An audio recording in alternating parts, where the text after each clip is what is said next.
is a man who always wanted to be a professional golfer and insists that he will never give up on that childhood dream. John Armstrong.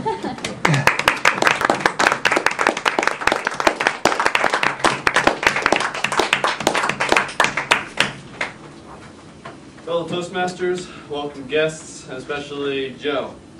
I feel it was very serendipitous for me to evaluate Joe's speech today, as I will be graduating next month and was very much looking forward to hearing another of Joe's speeches before I left. So it is an honor and a privilege to evaluate a speech from such an esteemed Toastmaster such as Joe Tacker. His number 2 speech's objectives focused on the organization of the speech.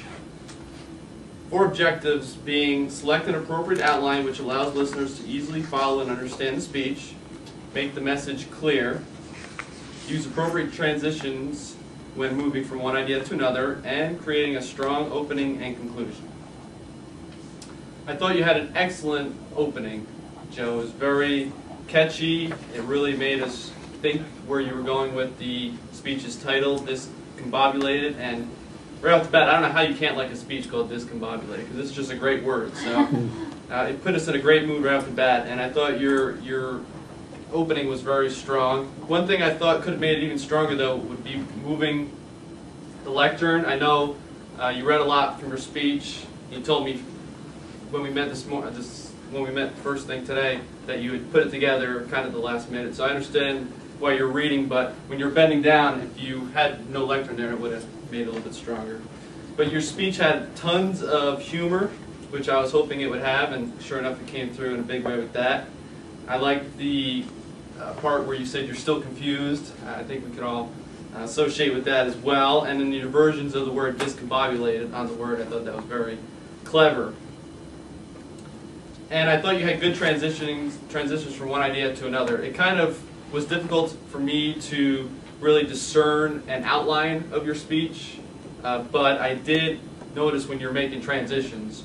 But in terms of an overall outline, I was just a little confused maybe about the whole message. And of course, it being discombobulated, maybe that was the whole idea. And if so, bad on me, it went right over my head. In terms of improvement as well, you talked quite a bit with your hands behind your back. I thought your speech was a lot more engaging when you're moving your hands.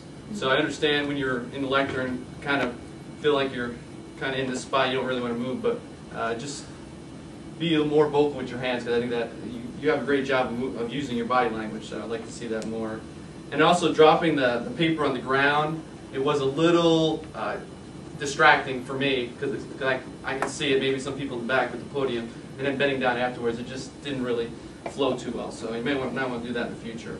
And then looking more left and right as well. When you looked up from reading, you tended to focus straight on ahead, and I felt kind of neglected over here. I would like to see a little more eye contact and maybe the people over here as well.